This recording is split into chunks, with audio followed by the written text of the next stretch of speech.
কাটি মডেল হস্পিটেলত আজি নতুনকৈ 3খন বিচনাযুক্ত ডায়ালিচিছ চেণ্টাৰৰ শুভাৰম্ভ কৰা হয়।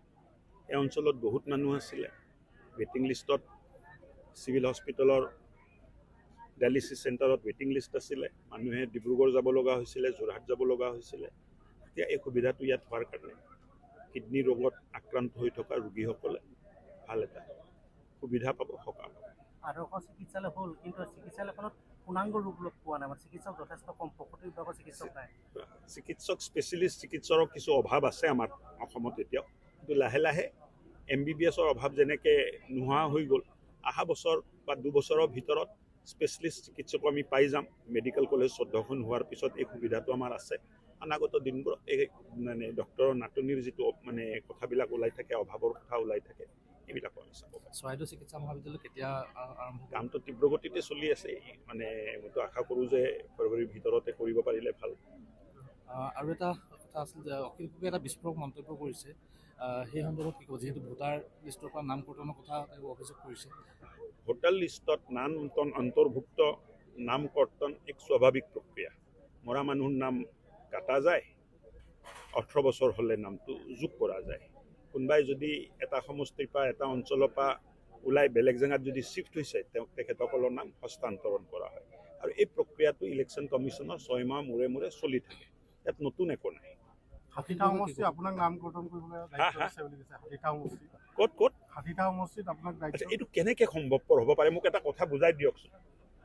মই বহুত বেছি যদি নাম কাটিব খোজোঁ, তেতিয়া মই কমপ্লেইন দিব লাগিব মোৰ নিজৰ সমষ্টিত। সমষ্টিৰ বাহিৰৰ মানুহটো ক'তো কমপ্লেইন দিব নোৱাৰে, তেতিয়া মই 60টা সমষ্টিত নাম কেনেকৈ কাটিম? নাম কাটাৰ অধিকাৰ আছে ইলেকশ্যন কমিশ্যন অফ ইণ্ডিয়াৰ, মই নাম কেনেকৈ কাটিম?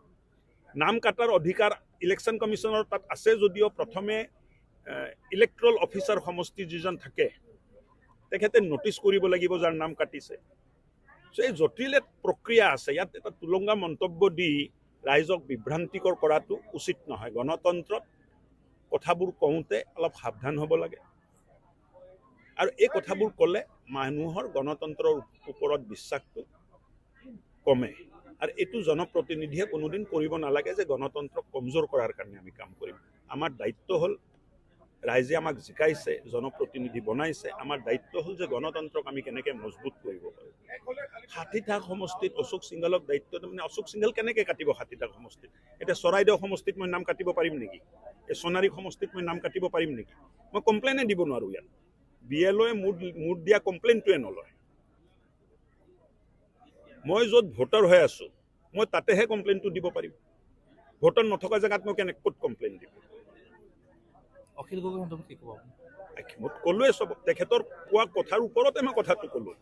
অখিল গগৈ মানে বিৰোধীৰ ভূমিকা লৈ আছে, যিহেতু তেখেতে বিৰোধীৰ ভূমিকা লোৱা নাই। বিৰোধীৰ ভূমিকা লোৱা হ'লে তেনে আপত্তি নাছিলে।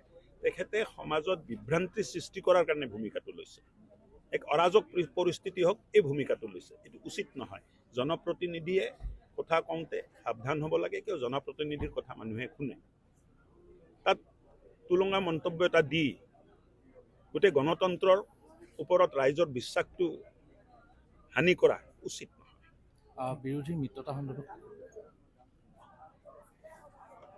চাওক, মিত্ৰতা হ'ব হ'লে সমচিন্তা লাগিব, এক এজেণ্ডা লাগিব,